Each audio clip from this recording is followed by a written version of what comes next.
ನಿಮ್ಮ ಹೆಸರು? ಲಕ್ಷ್ಮೀಬಾಯಿ. ಲಕ್ಷ್ಮೀಬಾಯಿ. ಎಲ್ಲಿಂದ ಬರ್ತಾ ಇದ್ದೀರಾ? ಅಚ್ಚಲ್ಪುರಿಂದ ದಿನಾಲೂ ಬರ್ತಾ ಇದ್ದೀರಾ? ಎಷ್ಟು ದಿನ ಆಯ್ತಮ್ಮ? ತಿಂಗಳಾಯ್ತು. ತಿಂಗಳಿಂದ ಅವರಿಗೆ ಕರ್ಕೊಂಡು ಬಂದಿದೆ. ಜೋರ ಕ್ಲಾಸ್ ಹಾಕ್ಬೋದಾ? ಇನ್ನೊಬ್ರನ್ನ ಕೂಡ ಹೆಲ್ಪ್ ಮಾಡಿದ್ದಾರೆ. ಅವನು ಒಂದು ತಿಂಗಳಿಂದ ಯಾವ್ದು ಸಮಸ್ಯೆಗೋಸ್ಕರ ಬರ್ತಾ ಇದ್ದಾರೆ ಸರಕೆರೆಗೆ? ಕಾಲು ಮತ್ತೆ ಕೈ ನೋವಿದೆ, ಎತ್ತು ಬರ್ತಾ ಇದ್ರು. ಈ ಒಂದು ಸಮಸ್ಯೆ ಎಷ್ಟು ದಿನದಿಂದ ಇದೆ?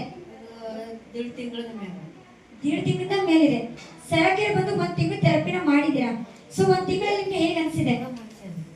ಎಷ್ಟು ಕಮ್ಮಿ ಅನ್ಸಿದೆ? ವಾವ್, ಜೋರಾಗಿ ಹೋಗ್ತದಾ? 1.5 ತಿಂಗಳಿಂದ ಸಮಸ್ಯೆ ಇತ್ತು ಅಮ್ಮ. ಬಟ್ ಸರಕೆರೆ ಬಂದು 1 ತಿಂಗಳು ಥೆರಪಿನ ಮಾಡಿದೀನಿ. ತುಂಬಾ ಚೆನ್ನಾಗಿ ಅನಿಸ್ತಾ ಇದೆ. ಅಷ್ಟು ಕಮ್ಮಿ ಆಗಿದೆ ಅಂತ ಹೇಳ್ತಾ ಇದ್ದಾರೆ. ಸೊ ಖುಷಿಯಾಗಿದ್ದೀರಾ ಅವಾಗ?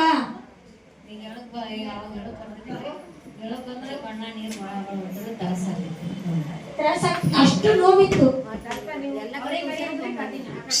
ಎಲ್ಲ ಕಡೆ ತೋರಿಸಿದ್ರೆ ಕಮ್ಮಿ ಆಗಿಲ್ಲ. ಬಟ್ ಸರಕೆರೆ ಬಂದ್ರೆ ಕಮ್ಮಿ ಆಯ್ತು.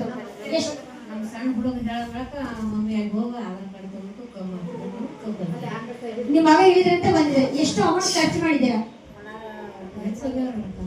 ಭಾಳ ಆಗಿದೆ, ಬಟ್ ನಿಮ್ಗೆ ಗೊತ್ತಿಲ್ಲ. ಸರಕೆರೆ ಬಂದು ಅಮೌಂಟ್ ಖರ್ಚು ಮಾಡಿದ್ದೀರಾ? ಏನೂ ಖರ್ಚು ಮಾಡಿಲ್ಲ. ಇವಾಗ ಕೈಯೆಲ್ಲ ಮೇಲೆ ಎತ್ತಿದ್ದೀರಾ? ಮೊದಲು ಹೇಳ್ತದೆ, ಇವಾಗ ಎತ್ತಾ ಇದೆ. ಎತ್ತಿನ ಒಂದ್ಸಲ ಮೇಲೆ ಎತ್ತಿ. ಕ್ಲಾಸ್ ಹಾಕಿ, ಕ್ಲಾಸ್ ಹಾಕಿ. ಟಚ್ ಮಾಡಿ ಕಾಲಿಗೆ. ಇವಾಗ ಇಷ್ಟೆಲ್ಲ ಮಾಡ್ತಾ ಇದ್ದೀರಾ. ಮೊದಲಿದ್ದ ಎಲ್ಲ ಮಾಡಿ ಆಗ್ತಿರ್ಲಿಲ್ಲ, ಬಟ್ ಇವಾಗ ಆಗ್ತಾ ಇದೆ. ಸರಿ, ಗೊತ್ತಂತ ಅಪ್ಪ ಅಮ್ಮನಿಗೆ ಮತ್ತೆ ವಿಡಿಯೋ ನೋಡ್ತಂತ ಅಪ್ಪ ಅಮ್ಮಗೆ ಏನ್ ಹೇಳಕ್ ಇಷ್ಟಪಡ್ತೀರಾ? ಅಮ್ಮರು ಅಪ್ಪರು ಬರ್ಬೇಕು, ಸರಿಯಾಗಿ ಮಾಡ್ಕೋಬೇಕು, ಕಮ್ಮಿ ಆಗುತ್ತೆ. ದಿನಾಲೂ ಬರ್ಬೇಕು.